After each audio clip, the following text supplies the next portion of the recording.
Shalom. First and foremost, before I get started with this lesson, I want to give all praises, honor, and glory to Yahweh, Bahashem, Yahweh Shai, Bahashem, Racha HaKodash. Double honors to the apostles and the elders of Great Millstone who taught me this truth and rule well. Peace and blessings unto the hopeful elect pushing his word throughout the four corners of the earth in truth, righteousness, and sincerity. To you I say Shalom. The title of this lesson will be Don't Let the Don't Let the Adversary Win. All right. And by adversary, I mean Satan, right? Because contrary to popular belief, Satan is not against the Most High. He's not the Most High's enemy, right? Satan works for the Most High. He takes orders from the Most High. Satan's limit is contingent upon what the Most High deems his limit to be. And he can't do nothing without it being sanctioned of the Most High, right? So, just getting that clear, right? But I'm going to start off with 1 Timothy 6 and 9. And it reads, Salakia, but they that will be rich fall into temptation and a snare, and into many foolish and hurtful lusts, which drown men in destruction and perdition. It is talking about money, which is a means that Satan is able to infiltrate people's minds and corrupt their morals, right? Corrupt their way of thinking. All because people's minds are set more on the carnal aspects of life, right? Seeking to please their flesh, or even also the pride of life, right? But let's continue on. Verse 10. For the love of money is the root of all evil. The love of money. Not money in general, but the love of money, right? It says is the root of all evil. Trying to chase the bag, trying to get the money at any means, at any cost, right? It says, which while some coveted after, they have erred from the faith, right? You seek to become rich, try to become some millionaire, billionaire in this life, that takes time. It takes a lot of effort, a lot of energy, which can deviate you from the truth. It will take time away from you putting your whole heart and soul into the ministry, right? But it says, and pierce themselves through with many sorrows. But thou, O man of the Most High, flee these things and follow after righteousness, godliness, faith, love, patience, and meekness, right? These are the things we should be looking for, man. We should be striving to attain righteousness, right? Godliness, faith, right? Love for the brotherhood, patience, right? Meekness. It says, fight the good fight of faith, lay hold on eternal life, right? Because this is a fight. This is a fight that we're fighting right now, man. It's something that, because we're constantly battling demons. We constantly battling ourselves, right? Fighting this flesh, these chains of darkness, as the scriptures call it, right? It says, whereunto thou art also called, and hast professed a good profession before many witnesses, right? So that was the point, right? This is a fight that we got to constantly endure, and we're fighting against who? Right here in the earth. Of course, we're fighting, as it says in let me see if I can get it.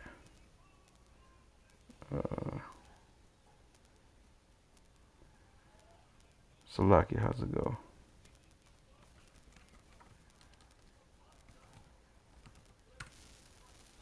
See if I can pull it up.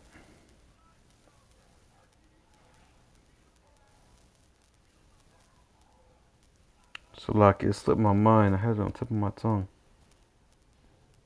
Oh yeah, Salakia.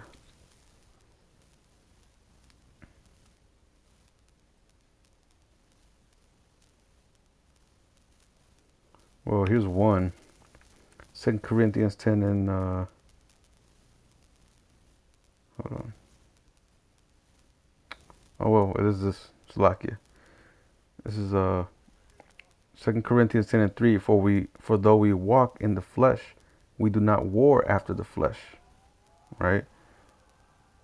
For the weapons of our warfare are not carnal, but mighty through the Most High to the pulling down of strongholds, right? So that's how we fight, right? Through the Spirit, you know, refraining from evil, refraining from committing acts of uh, or transgressions of the law, right? Of course, we can't keep the law perfectly, but we do our best, the best of our ability, right? Let's see. There was another one though. Let me see. I had it on the tip of my tongue. It just slipped my mind.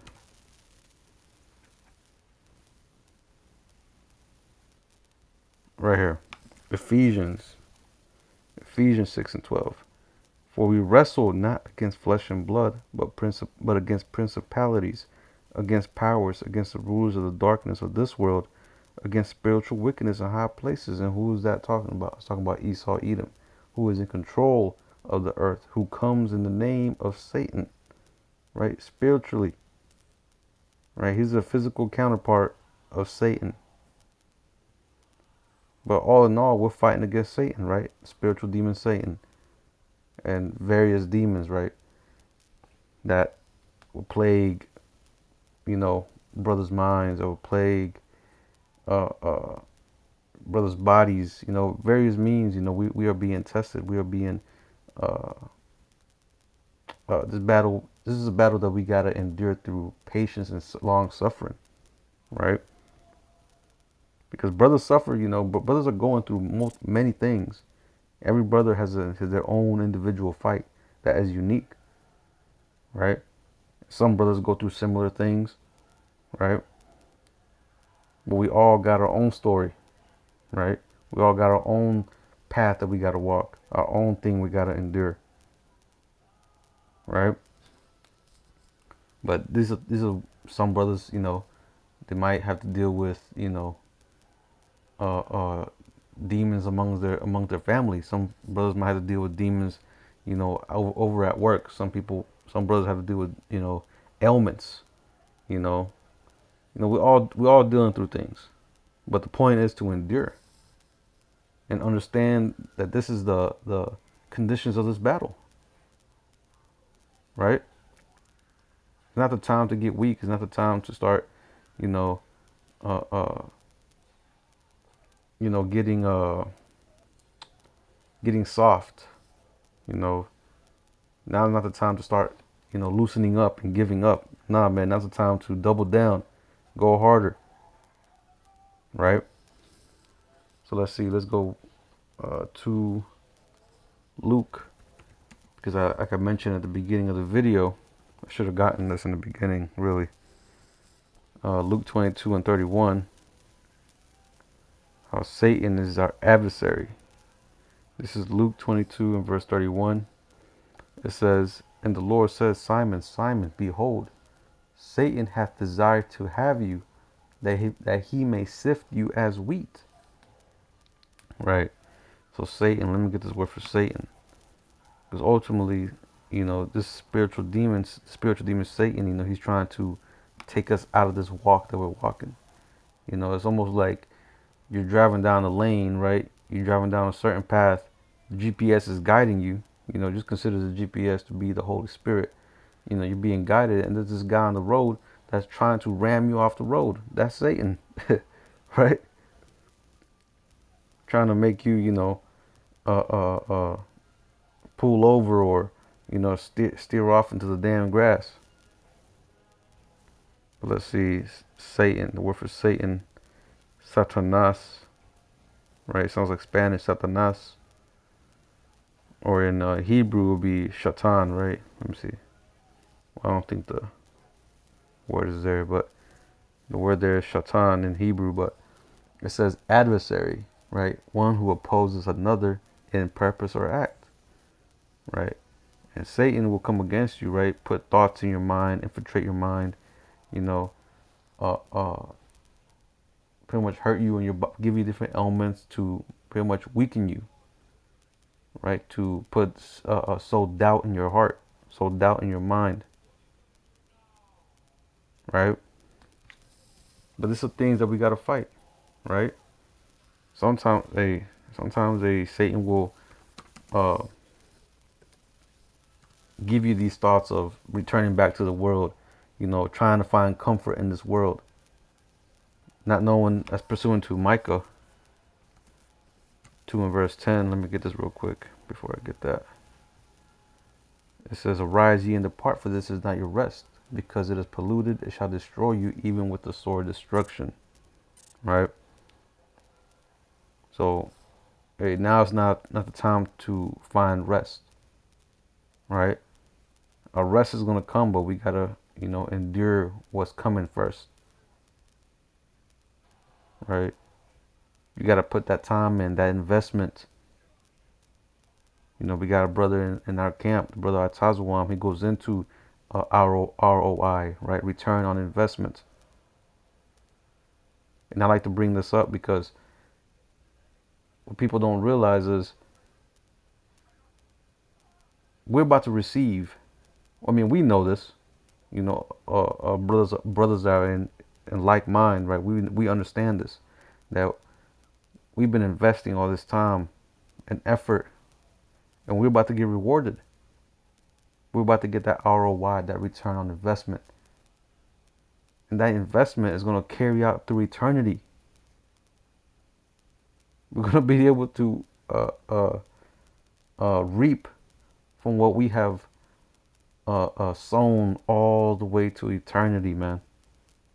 It's an everlasting wealth, everlasting peace, everlasting prosperity. So just keep that in mind. A rest is not here. This rest is, if you get your rest here, it's only going to be temporal, and it's not even going. You're not even going to be resting, because the most I could have it.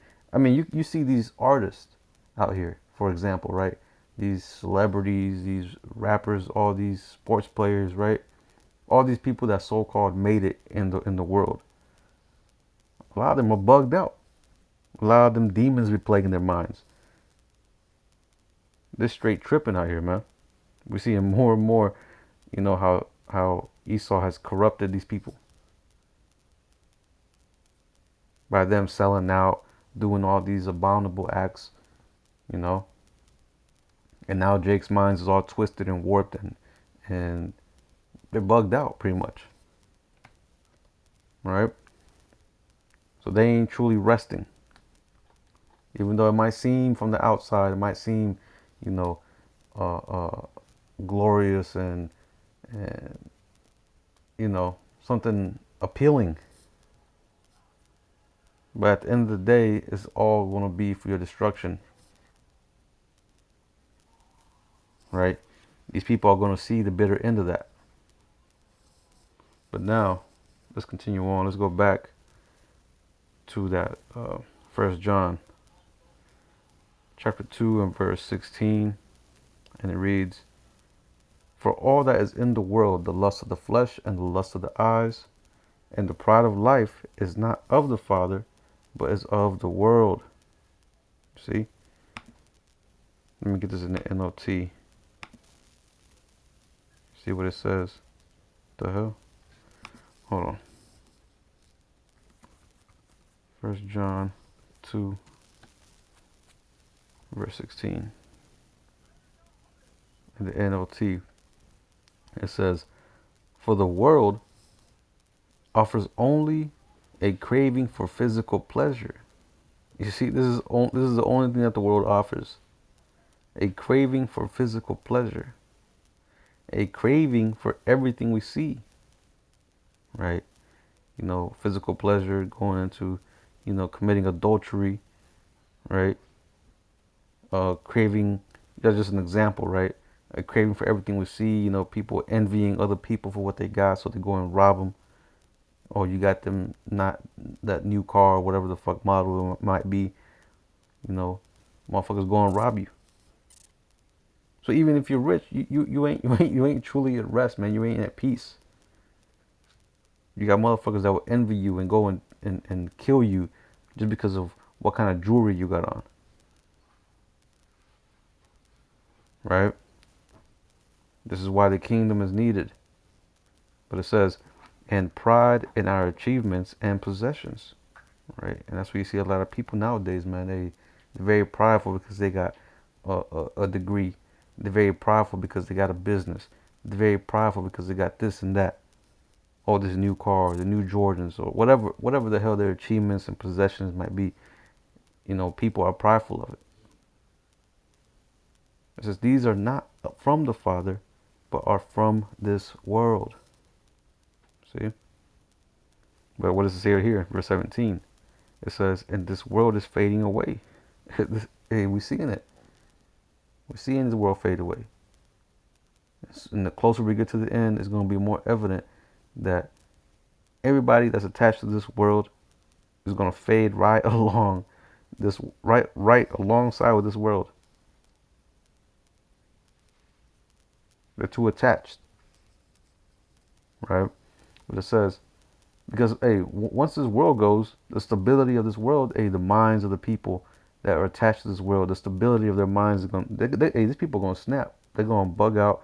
They're going to start jumping off buildings. They're going to start offing their families. They're going to start offing their friends, right? Shit, it's going to be, you know, straight madness out here, straight chaos. That's what we're about to see. It says, along with everything that people crave, but anyone who does what pleases the Most High will live forever.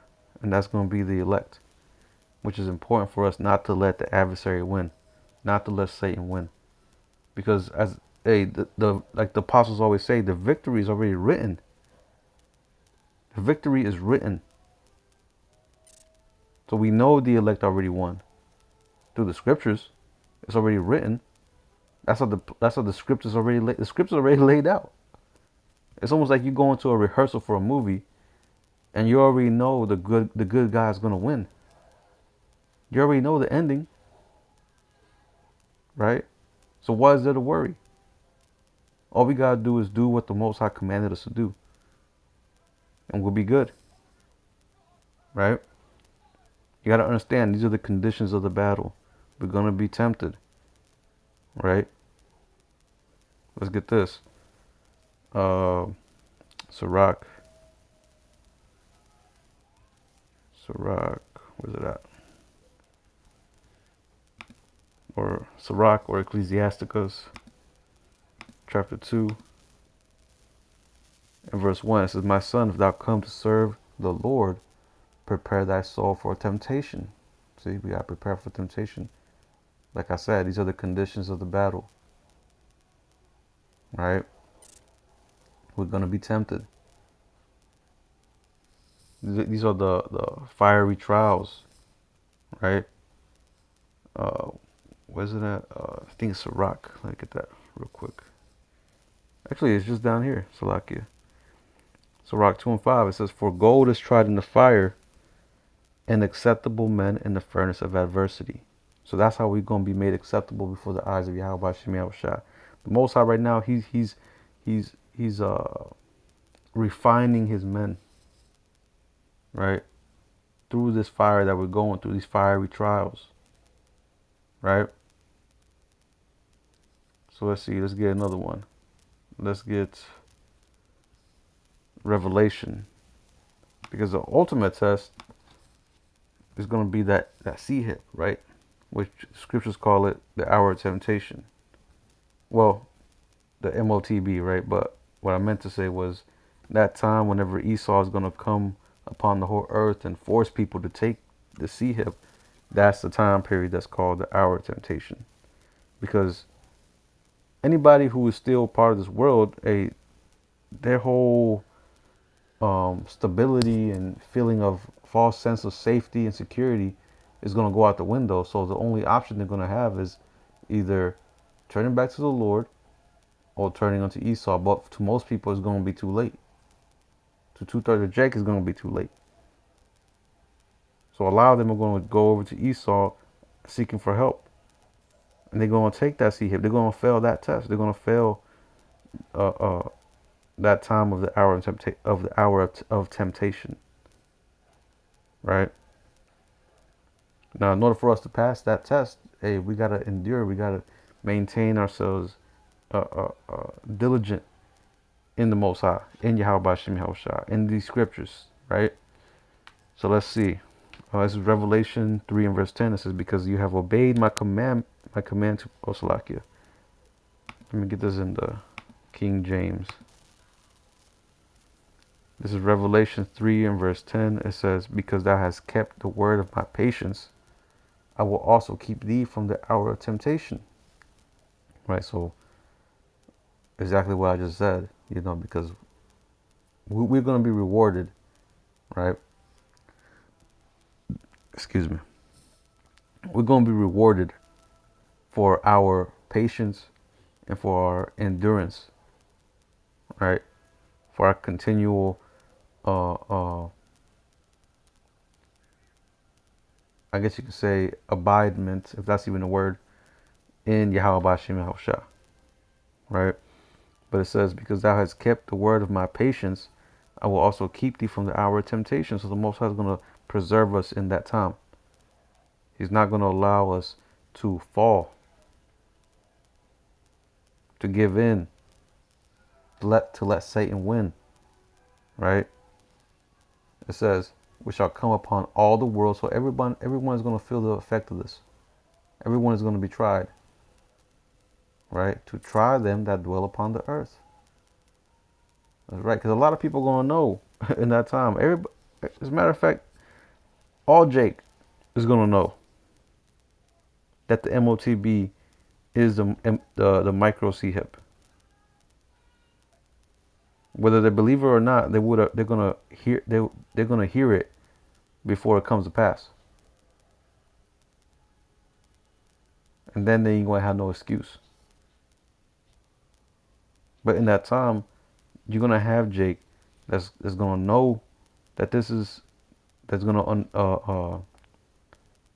is gonna know that this C hip is the MOTB, right? The mark of the right, and they're gonna take it anyway, all because they don't have the faith,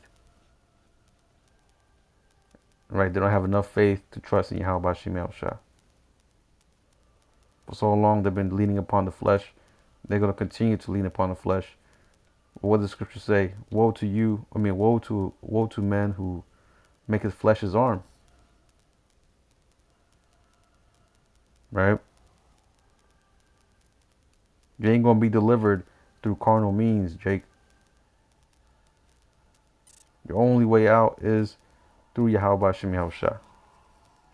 But anyway, let's continue on. Let's go to 1 Peter chapter 1 and verse 13. And it reads, "Wherefore, gird up the loins of your mind, be sober, and hope to the end for the grace that is to be brought unto you at the revelation of Yahweh Shah Mashiach." Right, so, gird up your loins, man. Gird up the loins of your mind. Now, let's get this in the GNT.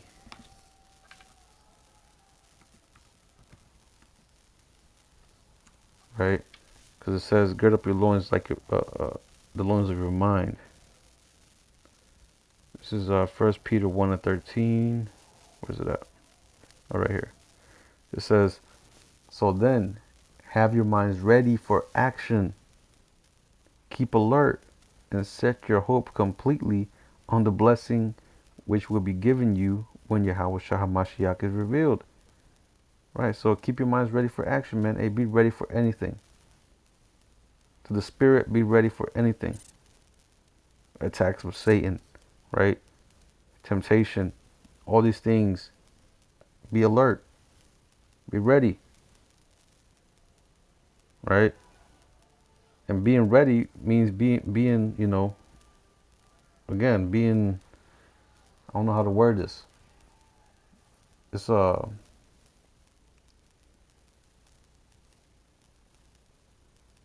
pretty much committing yourself to endure, right? Committing yourself to be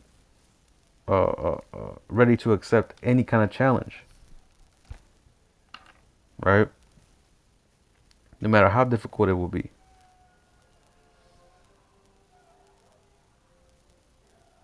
There was another precept I wanted to get some. Let me see.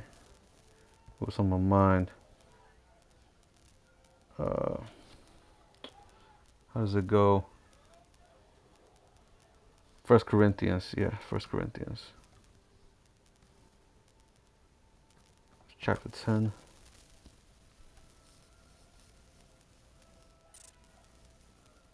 Right here. First Corinthians 10 and 13 says, "There hath no temptation taken you, but such as is common to man." So we haven't been tempted beyond or to some extreme to where we can't uh, uh, do anything about it, right? We haven't been uh, tempted to the point where pretty much it's beyond our control. Which either ways is all up to the Most High. The Most High is in control, But the Most High, as we're going to read, he's the one that allows us, or he's the one that through him we are able to pass these temptations, right? But it says, "But the Most High is faithful, who will not suffer you to be tempted above that ye are able." You see, but with the temptation also make a way to escape, that ye may be able to bear it. You see. So, hey, and that's only through Yahweh Bashim Yahushua, right? That's how we're gonna be able to escape any temptation, and but most of all, that hour of temptation, as we just read. Let me see, what was it at? I believe it was Revelation. Yep, Revelation 3 and 10. I'm gonna read it again. "Because thou hast kept the word of my patience, I will also keep thee from the hour of temptation." You see, and that's only gonna be for his men. Those who rejected his word, they're not going to be kept from the hour of temptation. It's only those who kept the word of his patience, right? So now, let's get a couple more. Let's get James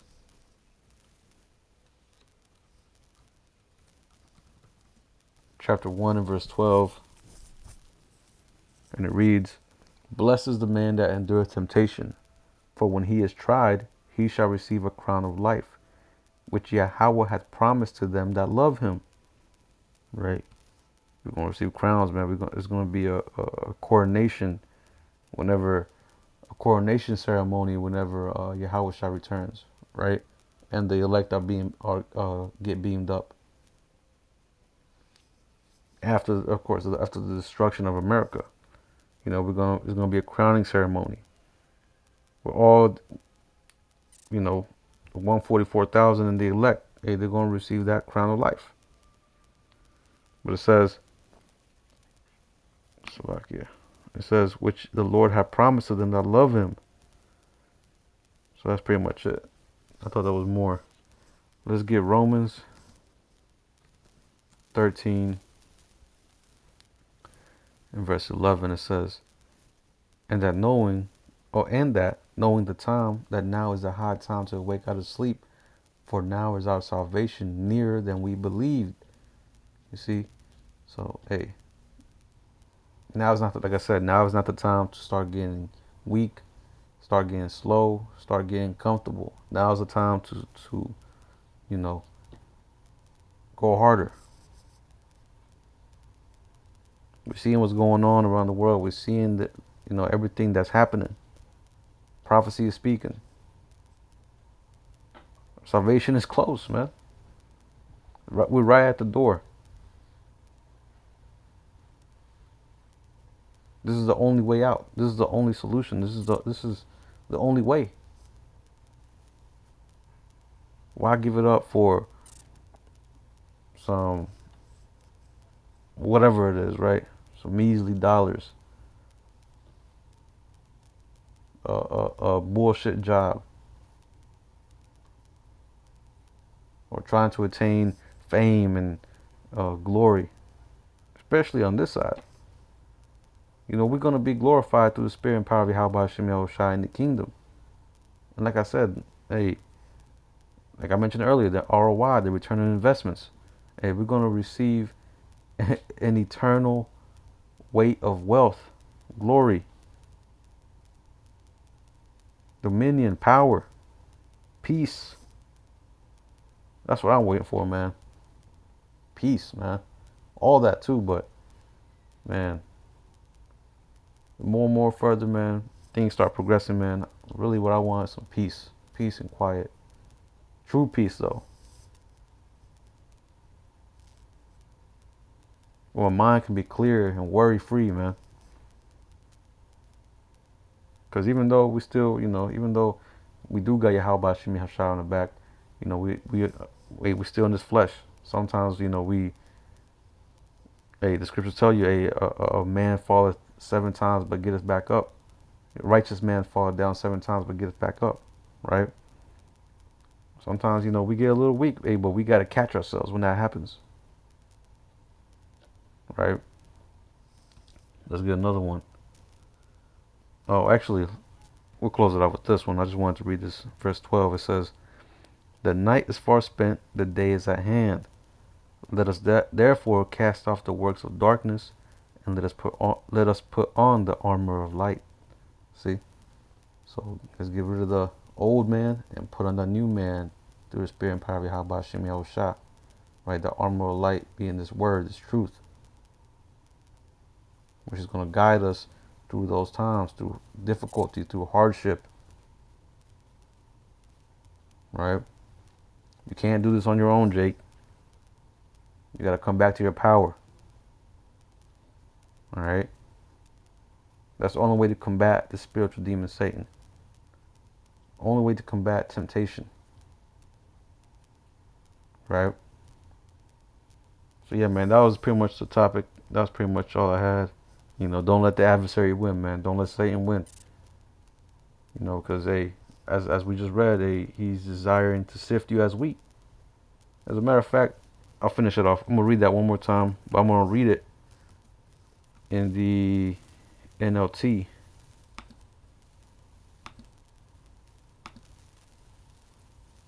Salakia. I was gonna close it out, but I forgot. Something I want to read here. I think it was the NIV actually. Luke 22 and 31